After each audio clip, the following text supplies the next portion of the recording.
Hello everyone, it's time for all this to go find new homes so that they can be flown and crashed and repaired or torn down or sold or what have you. They're time to go find somewhere else to have fun one way or another.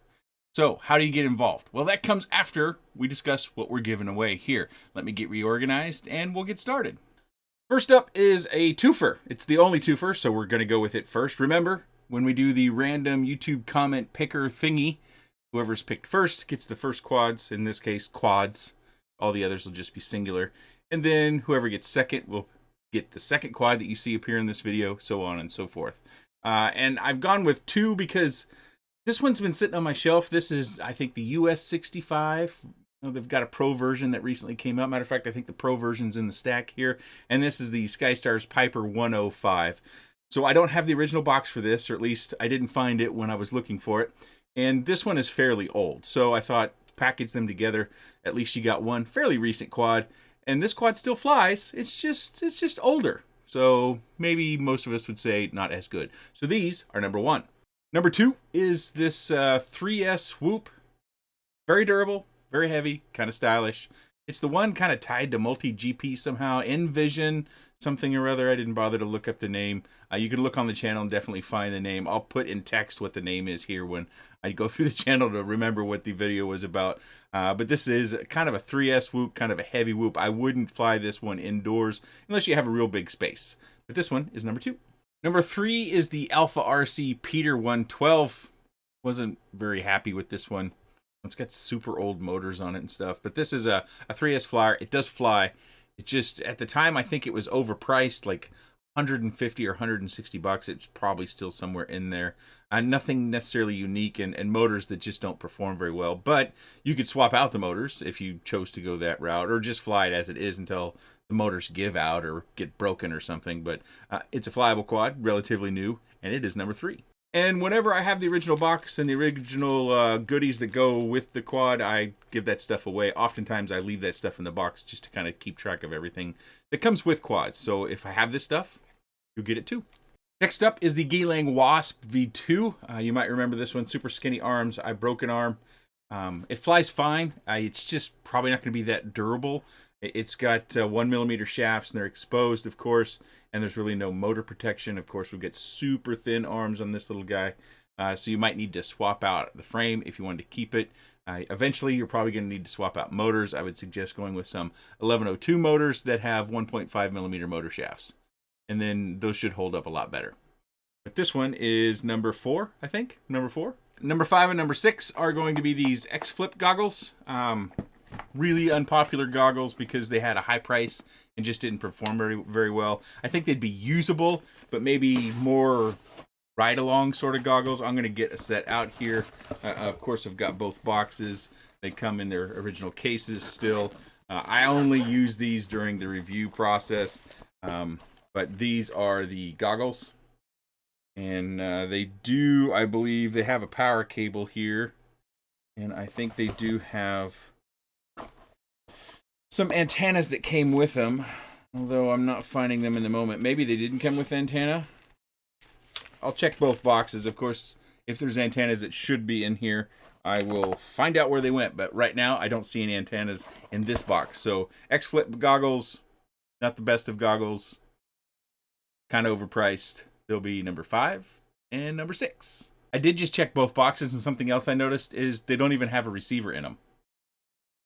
So if you get selected fifth or sixth and you don't want these, just let me know. I understand, they're goggles without a receiver.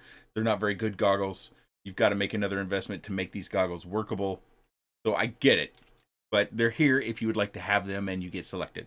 Number seven is the emacs Freestyle. Came out, a year and a half ago, something like that. I really haven't flown it much. I should say that this, when I give something away, doesn't mean it's bad. It's just that I've got my own things that I can fly. A lot of my builds I tend to fly. And then also quads that I just tinker with a little bit. And also quads that I just like that I get for review until something new comes along that I like a little bit better. So just because I'm giving it away doesn't mean it's a bad quad. It doesn't mean there's anything wrong with it. So if you're looking at one of these quads, or I guess even the goggles, don't look at this as some sort of determining factor in your purchase. This is just me kind of clearing the space here. I've only got a little bit of space, and more quads come in than I can store, and I don't think I should be storing them. I think I should be getting them out in the wild. So just want to make sure that that's clear. Emacs Freestyle, number 7. I believe this one is called the SPC Maker Bat 85. Again, kind of a heavy quad. I mean, you could use it. I think this one was 2S.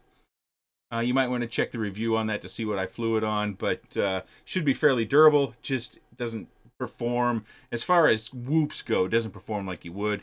You probably could fly this one inside a little bit, but again, it has a weight issue, so flying it very fast inside is going to be pretty difficult, and you could end up damaging, a picture frame or something like that. But this is number 8. Number 9 is the Full Speed RC Cine Whoop. This one is called, well, it's a mini pusher Cine Whoop. Again, not one that I would tend to fly again, but you've got some pretty good motors on here. You've got all the components that you need. Put it on another front frame and you can have a good time with this. Also, I do have the Insta360 Go and the other FPV mount. I have got in here, let's see what else. I've got some props, and I've got a naked GoPro case. It was already in the box, might as well leave it in the box, and you can have it. By the way, that was number 9. Number 10 is the Eachine US65 Pro. So this one's 2S, has the G&B 27 connectors on the back, and it has an external receiver. By the way, if you get a receiver with it, then of course it's yours, but sometimes I do take the receiver out, specifically when I have to put one of my receivers in a quad in order to be able to review it. Then I take that receiver back out. So if you happen to get one without a receiver, that's why. Eachine US65 Pro is number 10. Number 11, last but not least, is the Beta FPV 95X V2. So this has already been replaced by their V3. I don't know what they changed in the V3. I didn't review it for whatever reason. This seems to have a pretty hardy frame. My recollection was the VTX didn't work great on this one, partly due to the placement down here at the bottom. Could just be a poor quality VTX as well, but I don't specifically recall it. If you're interested in the details, go back on the channel, do a search for the names, and you should find my thoughts on them originally. I can't possibly remember all my thoughts here months past, but the Beta FPV 95X V2 is going to be our final one given away, and it is number 11. Okay, so those are all the things we're giving away, some of the details. I will pay shipping up to $35. In the last couple giveaways, I paid all the shipping, and sometimes shipping, especially to some of those countries that are far away, or just for whatever reason, there's few flights maybe a lot of cargo doesn't go that way, they just cost a bit more. So I'm going to cap the amount at $35. I think that will get probably 80 to 95% of all these I will have paid for the shipping, so it shouldn't cost you anything. In order to get involved in the giveaway, you need to go down to the video description. There is a form there. It's a short form. Probably just ask for maybe a bit of information, and also your friendly name and your email address. The email address will be required. That is how I'll contact you to collect your winnings, get your shipping information, stuff like that. You don't have to be a subscriber, but it's a good idea. It's a good idea to hit that bell. There will be a results video. And I think this time, so we can have some more fun and enjoyment, I'm going to kind of hold back on sending the winner's email until the day of the results video. I think that will be more fun for everyone who's watching, and for even those that do get selected. I think holding those emails back, at least I think it'll be fun. Maybe it's just torture, but we'll try it this way. So go down on that form and fill that form out. Make sure you click submit. And that will get you involved in the giveaway. You'll only be able to submit that once. It collects email addresses, and you have to be able to log into Google Forms in order to be able to submit your request. Again, I'm paying up to $35 in shipping. The rest of it I'll ask you to pay. We typically don't see that very often that it gets above $35, but with small boxes, like what everything is, kind of in the micro arena, we tend to get small boxes. I can see it being a touch more possibly if it's one of those goggles.